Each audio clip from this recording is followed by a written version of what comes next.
Fixing the Buffalo Bills, actually, they don't need a lot of fixing. They were nearly in the Super Bowl this year. How do the 2025 Buffalo Bills get over the hump, Senior Bowl quarterbacks, and a whole lot more? Coming up on today's Peacock and Williamson.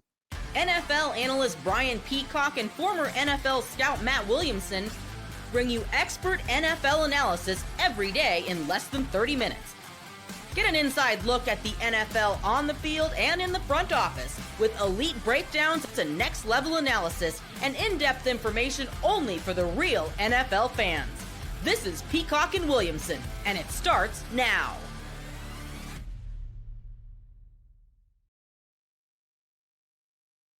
Welcome to the Peacock and Williamson NFL Show. Brian Peacock alongside Matt Williamson at BD Peacock at Williamson NFL. Thanks, everybody, for making us your first listen on the Locked On Podcast Network, your team every day. Love all the everydayers out there, and welcome to the new listeners as well. Make sure you subscribe. We appreciate that greatly. Helps us out a lot and helps you out so you know when there's a new episode every day as we roll through the postseason and then the offseason and draft season as it is for most teams in the NFL right now on YouTube or wherever you are listening to this podcast. Today's episode of Peacock and Williamson is brought to you by Game Time. Download the Game Time app, create an account, and use code LOCKEDONNFL for $20 off your first ticket purchase.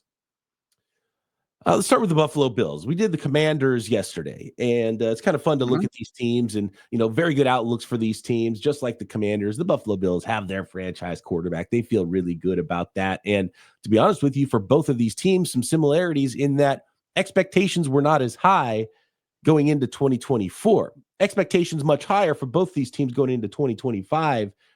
And I guess we should have expected more from the Buffalo Bills. I don't think expectations should have been anywhere for the Commanders, so good on them. But for the Buffalo Bills, expectations definitely going to get bigger. And on paper, at least, you think they're going to be better next year.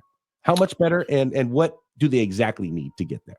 I have some concerns, to be honest with you. So I think a lot of us in the preseason or before the season started looked at this upcoming year, the 2024 season, as maybe somewhat of a step back. You traded Stephon Diggs, you get your books in order, and, a lot of people took the Jets or Dolphins to win the division. And boy, did they outkick that. I mean, it was a ridiculously good year. And I mean, this is redundant, but Josh Allen raises all ships like a tidal wave. I mean, there's no doubt about that.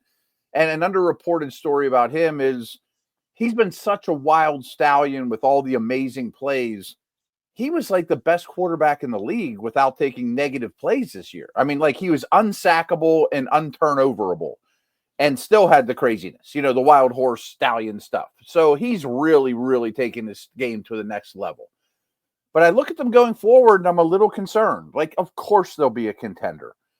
But a big thing I've been talking about with the Bills lately, compared to great teams, are quarterback aside, who are the finishers? Who are the difference makers? Like Allen was the only one that was in the first or second team All-Pro. They have other good players. Their offensive tackles are good players, and Rousseau and Oliver, and they're well above average starters, but they're not Micah Parsons or Bosa or, Justin Jefferson or the superstar stud Chris Jones, that late in a playoff game that is the best player on the field, that they just fear finishers, like who can I not let beat me? They don't have that guy.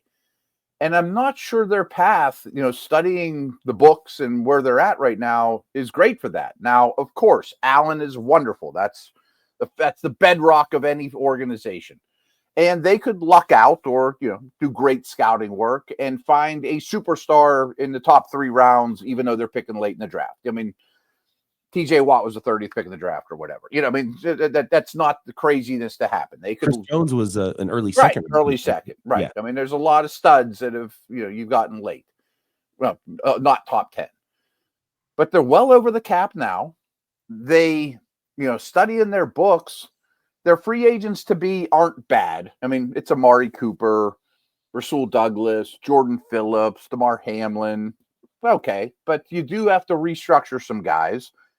You could extend Allen. You're probably going to cut Von Miller, and that would give you some space. But I don't think you're going to be big buyers in free agency. So for the most part, I kind of think what you have is what you get. And that's fine. I mean, I like their receivers, but I don't see a number one there. I think Cook is a great back, but he's a running back, and the line is good. And I'm sure their offense will be top 8 or better next year. I think the defense is just okay, and is that good enough to win the AFC next year or the next coming years? I don't know. I mean, be nice if there's a little bit in cash. They could create that wiggle room for a T. Higgins in there somewhere, right? Right. Awesome fit for Josh Allen's strengths too, to get a guy that's just really a great down the field ball winner, and it would allow their latest first round pick to operate, I think, more in the middle of the field where he could be even better than being like that pure X style of wide receiver. I don't know if it's the perfect fit for him. So that would be interesting for the Buffalo Bills on the offensive side of the ball. But yeah, closer and probably a defensive closer because the offense is not a problem, right? And for Joe Brady, I wonder if, first of all, you hope that Joe Brady doesn't get poached away if you're the Bills. Mm-hmm. Continuity there with the offensive coordinator. We'll find out. Sounds like maybe Kellen Moore is the front. Sure, sounds like the leader of the clubhouse. Yeah. And so that would be good news for the Buffalo Bills. And it might be a situation like Ben Johnson last year where Joe Brady falls a little short and is like, yeah, you know what? Let's go back into it and maybe I'll have a better choice of jobs even next year.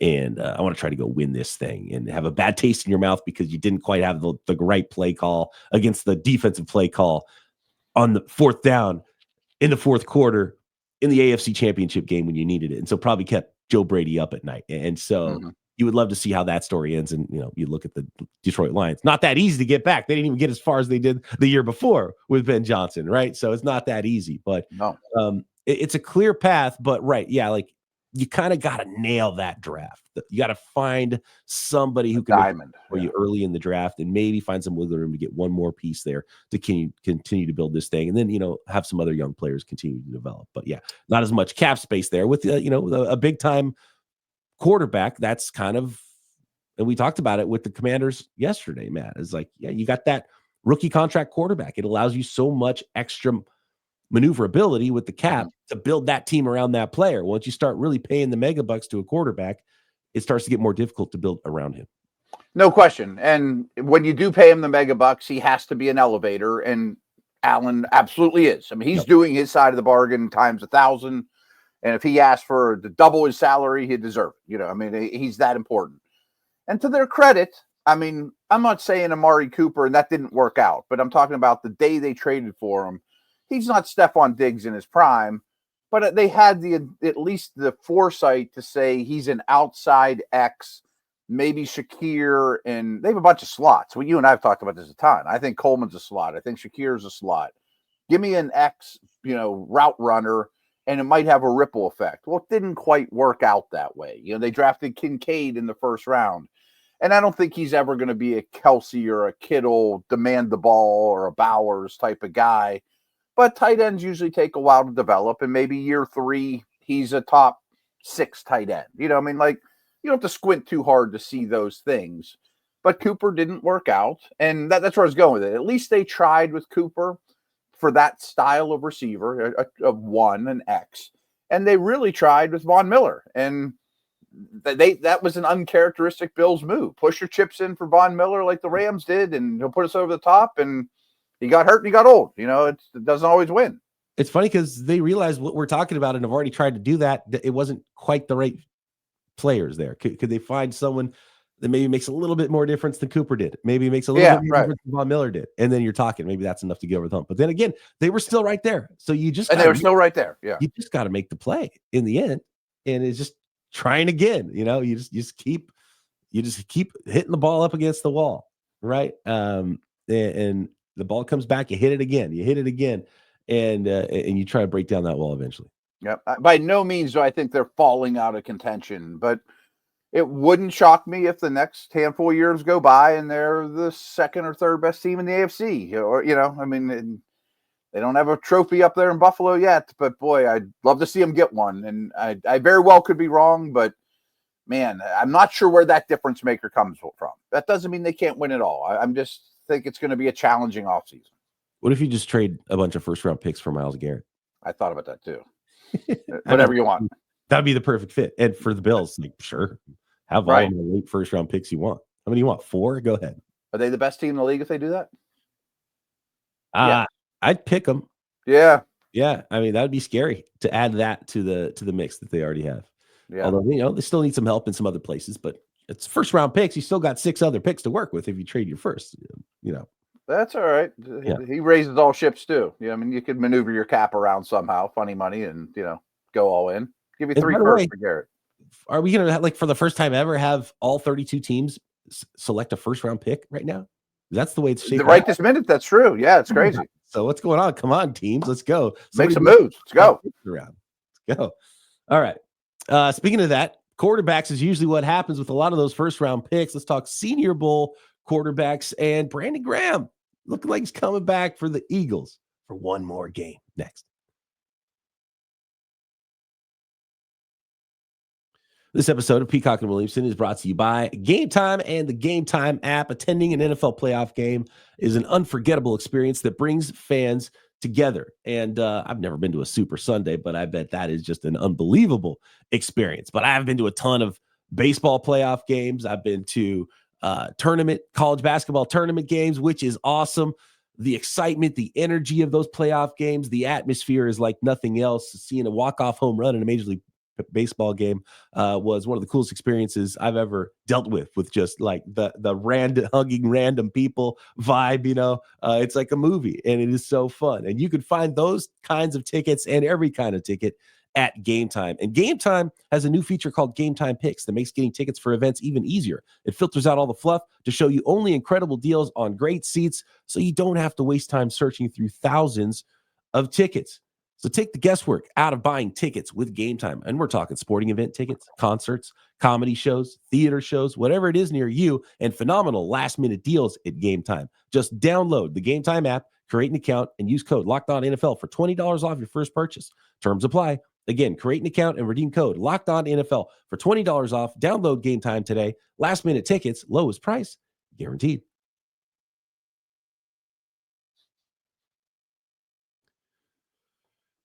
So let's talk. Do you have any other thoughts on the Buffalo Bills before we move on to the Senior Bowl quarterbacks? I think it's a pretty straightforward offseason for them, especially if they don't get the brain drain and they don't lose Joe Brady, and which I still think is a possibility. We'll see what happens. But that'll be best news for them is continuity. Add to what you've already got. It's already really good. And, basically you're just like figuring out ways to beat the Chiefs. Only one thing I wanted to throw out is trust me, I'm getting this so heavily in Pittsburgh right now that Tomlin can never take him to the next level. Do you think that I bet Buffalo's starting to get the McDermott's always going to be the bridesmaid, and I'm not saying blow it up, and you mentioned the other day, which I thought was hilarious and kind of intriguing. Let's hire Spags, Yeah, that was just hire Spags. And it's like, look, that's not the worst idea, and it might be the best way to help them beat the Chiefs, even if Spagnuolo is not as good of a head coach as McDermott. That's the problem. Is McDermott's a really good head coach, clearly, and but you start to get uneasy, and if you're in one place for a long time, and it's kind of just gets stale, is the mess? It's like, well, it's okay. Well, we're not going to win with this, so let's change it. Maybe it gets worse. Mm-hmm. But be careful what you wish for. But maybe he does have a ceiling, and he's hitting his head on it as we speak. Who knows? A lot of coaches don't get over that hump. And that's where you start to be like, well, yeah. So just, hey, Browns, here's all the first round picks. Like, let's do something, right? Let's not just be like, okay, we're going to be pretty good. We lost at the end. We're pretty good. We lost at the end. You got to do something at some point because it's probably maddening for the Buffalo Bills fan base. I mean, just because it didn't work out with Von Miller doesn't mean it was the wrong idea. It was a great idea. I mean, the same thing had just worked for the Los Angeles Rams, right? Yeah. They just got a different version. Got to be a year late, Yeah. Senior Bowl quarterbacks. What do you think? Yeah. It's an intriguing group. I'll kind of buzz through these, kind of thumbnail them. Jackson Dart, Ole Miss. I'm not there yet, but people are, after these 3 days of practice, are putting him squarely as quarterback 3. Easy first rounder, I'm hearing from these draft nicks, and maybe could push for quarterback 2.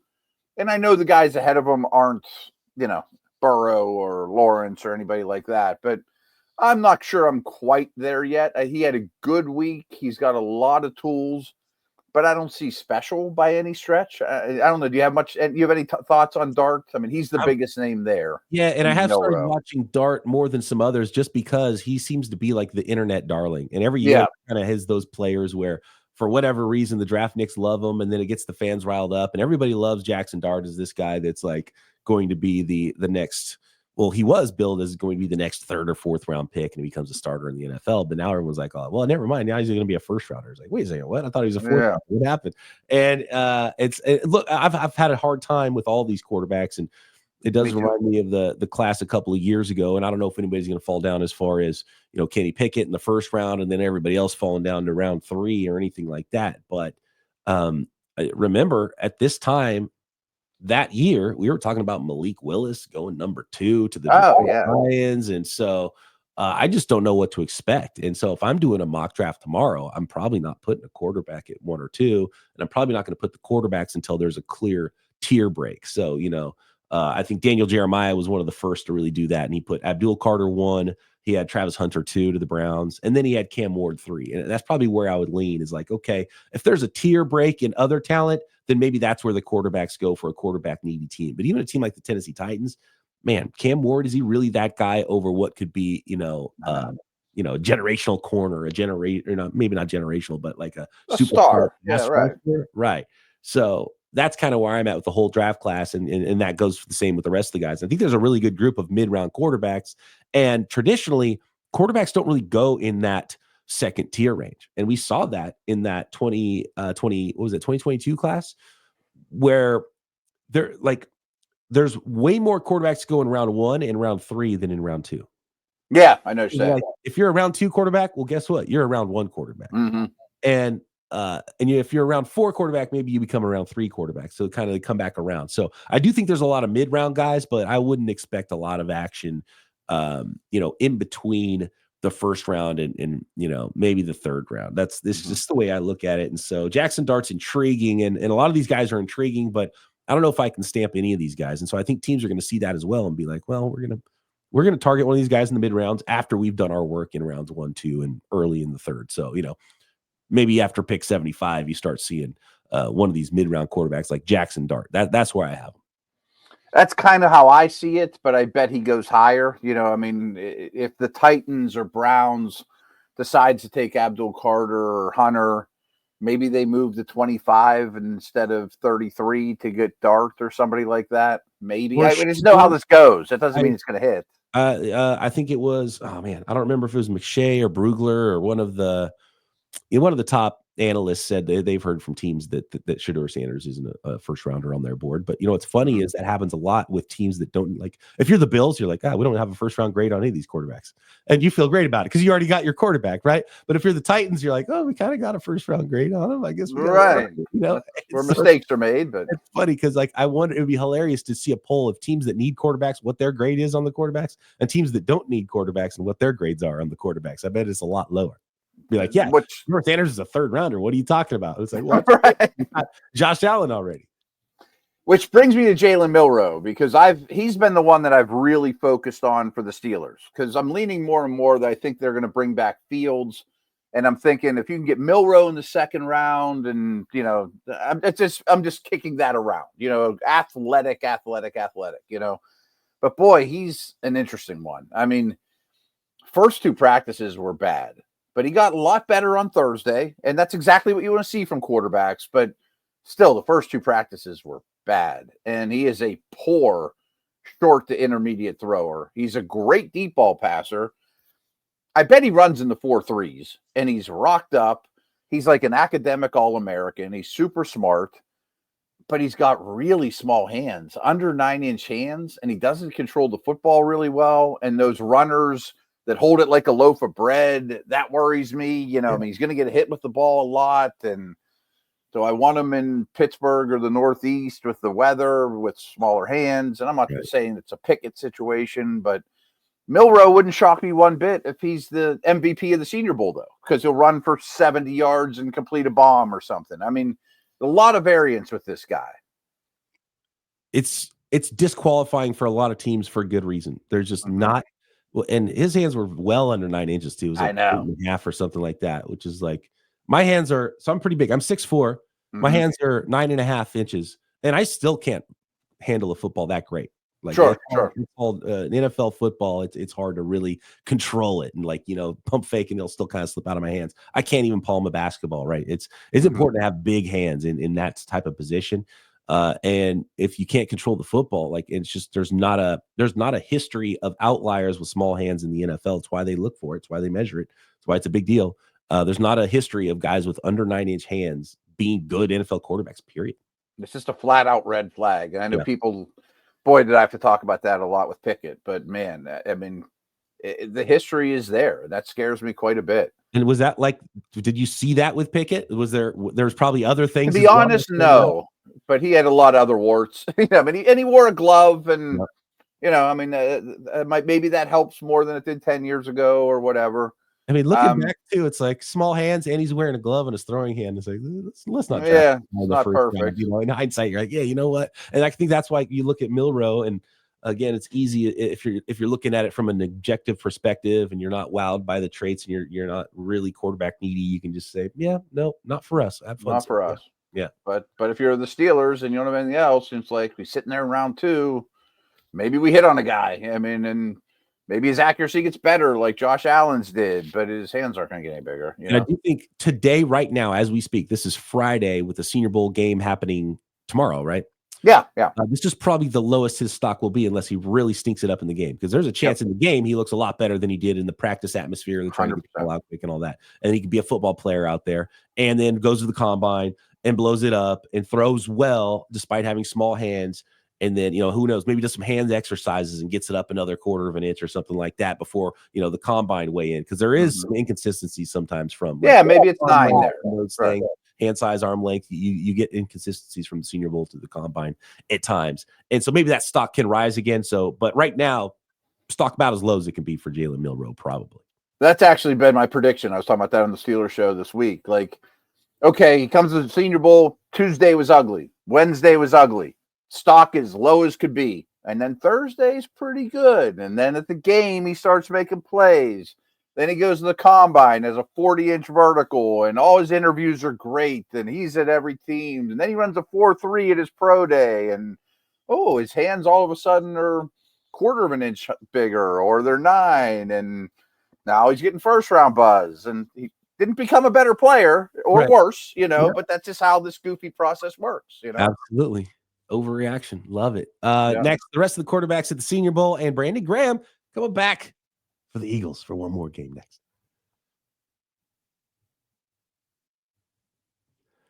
Today's episode of Peacock and Williamson, sponsored by Prize Picks, the big game. It's almost here, and there's no better way to make it even more exciting than with Prize Picks, the best place for daily fantasy sports with over 10 million members and billions in winnings awarded. Prize Picks makes it fun and simple to get in on the action. And here's how it works. You pick more or less on at least 2 player stat projections. And if you're right, you could win up to 1,000 times your cash. We're talking stat projections at Prize Picks like passing yards, rushing touchdowns, more or less. It's that easy. And Prize Picks has a free pick for the big game. Patrick Mahomes only needs 1 yard. Throw to 1 yard to win. Pair that with one more correct pick, and you are cashing out. So download the app today. Use code LOCKEDONNFL for $50 instantly after you play your first $5 lineup. That's code LOCKEDONNFL for $50 instantly after you play your first $5 lineup at Prize Picks. Run your game. All right, Matt, we're talking Senior Bowl quarterbacks. What can you tell me about this Canadian kid? I don't know anything about him. So Canada's very unhappy that he got invited to the Senior Bowl because he was going to be the clear first pick in the draft for the CFL. Oh, and so he's not going to go to CFL. I think this is enough this week that someone's going to have him in a camp. I bet he's drafted even a little higher than people think. And I don't want to overreact to just 3 days of practice, but he kind of looks like Ivan Drago. He looks the part, and I bet he'll put on a little more weight. He's got a big build, plus athlete, not great, but a pretty big arm, real nice arm. And what's crazy about him is all these guys are adjusting to an NFL football. No one ever thinks about that. Like in hockey, the puck doesn't change when you go up a level, or a baseball doesn't change, or a basketball doesn't really change, but a football changes. And it matters to quarterbacks. Like Lamar even came out and said, I hated adjusting to a new football. But this guy's really adjusting to a new football because the Canadian one is rounder than the U.S. one. I didn't know these things until this week. I did some work on this guy. And their field is like 10 yards wider, which is a huge adjustment. I mean, like he's a last-minute call up to the Senior Bowl playing on a different field, but their out routes from the far hash are a long way away, and he can complete those at the CFL. Right. It's like throwing it to a 50-yard bomb, just to complete an out route 10 yards downfield. And there's 12 guys on the field. So he's probably looking around like, where's the extra safety? Like, this is easy. There's only 11 guys I got to account for. But he had a good week. I mean, he's going to get drafted. Pretty interesting. I like it. There's another Canadian-born quarterback, Curtis Rourke. He wasn't at the Senior Bowl. I think it might have been at the Shrine Game. I can't remember if he's at one of the All-Star Bowls. Had a really nice season. Indiana kid? Indiana, yeah. They were in the poll. Yeah. His older brother, I believe, had a cup of coffee in the league. And I think he was born and raised in Canada, but like his brother played quarterback and maybe some hockey growing up. But so strong year for the Canadian-born quarterback. I like it. I think Curtis Rourke's going to get drafted as well. Yeah, and he's shown well. I think he had a good year. I think he's got a chance to get drafted. A couple of these other quarterbacks are sort of interesting, too. I just want to buzz through them real quick. I think Riley Leonard, I give him all the credit in the world. I mean, all the Ohio State kids didn't come. And frankly, the Senior Bowl gets hurt a little bit by this new playoff system. These guys play so late that they're not going to come to Senior Bowl all banged up. But he did. I think he's like a Taysom Hill, though. I don't think he's an NFL quarterback. Dylan Gabriel from Oregon has had a ridiculous season for them, but he's short and he is what he is. He's highly accurate. He's got a big arm. And I heard some people say it right. Like every game's the same for him. He's even Steven. He's, exactly what you're getting. He's a good decision maker. Doesn't blow you away. A lot of Tua comparisons probably because he's a lefty, but he's short and, he's 5'10" and a half. Probably a backup, but I don't know that his story's totally written. Yeah, everyone likes him, but it's like, I mean, I can't really get excited. The lefty thing, it just makes it look even weirder. But he's right. Short, and it's like short and he's lefty, right? Teams aren't gonna like that, and people are talking about, man, Dylan Gabriel, he's my guy. Draft him in round 2. I was like, oh, he's gonna go in the 6th round. What are you talking about? That's the way I look at it with him. We'll see what ends up happening, and I'm not sure. A little extra just because his size, and that's just the reality of it. And here's my favorite mid-round guy, Tyler Shuck from Louisville. Shough, but it's pronounced Shuck. Now, this guy was a big-time 5-star recruit. Goes to Oregon, and all the Ducks people just say, oh, this guy's going to take over for Justin Herbert. That's how long ago it was. This guy's a carbon copy of Herbert. He's going to be the next one. Maybe he's even better. He's big, athletic. He can really spin it. Didn't work out there. He transfers, I forget to the second school he transferred to, and he was so-so. Then he transfers to Louisville and does really, really well. And you can see the 5-starness in him. I mean, he's big, strong, fast. He can really spin the ball. He's old. He had 6 years in college. He has 4 degrees. Him and I both spent 6 years in college. I barely got out with a 2-1 in creative writing, and he has 4 degrees.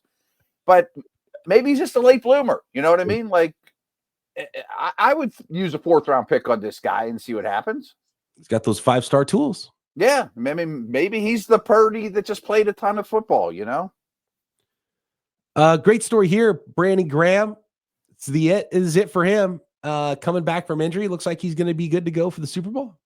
Sounds that way. I think he's back at practice. I don't know if they've officially activated him yet. They don't have to. But that could be probably going to be his last game ever. All-time great type of Eagle that's not a Hall of Famer, but he's like a Ring of Honor type dude. I mean, An amazing career in green his whole time. That's awesome. I love that there's any players left that play that long and play on the same team. It's pretty unbelievable. So big fan of Brandon Graham. He's been a really good player for a long time. He's never been like that, superstar. He's the best player in the league, but he's always been consistent, always been really good. And it's amazing how long he's played for the same team. People just don't do that anymore. So phenomenal. So good luck to him. Hopefully he is able to come back and help the Eagles out here in the Super Bowl. kind of like Fletcher Cox the year before him. You know, Yeah. I mean, like it's pretty cool that they had those guys last that long, and there should be a lot of Graham and Fletcher Cox jerseys floating around Philadelphia. I bet, you know, pretty cool. And a good lesson for the outliers. We talked about Dylan Gabriel. Like Brandon Graham was that like, he's too short. Like he's kind of shaped weird. What position does he play in the NFL? And it didn't matter because he didn't matter at all. Yeah. Good for him. All right. Thanks everybody for making us your first listen. We'll talk more about the Senior Bowl and have our full recap of the Senior Bowl after the weekend, after the game, and talk about the rest of the positions that are non-quarterback. We'll make notes of any quarterback spectacular or otherwise plays from the Senior Bowl. I think there's a lot of takeaways there. I still think the most important part of the Senior Bowl is the weigh-ins and then the one-on-ones. And then obviously there's gonna be more weigh-ins at the combine, which are really important, but definitely some takeaways, winners and losers from the Senior Bowl. We'll be breaking down the Super Bowl every which way as well. Make sure you are subscribed on YouTube and everywhere you get your podcast. Matt and I back Monday right here. Peacock and Williamson.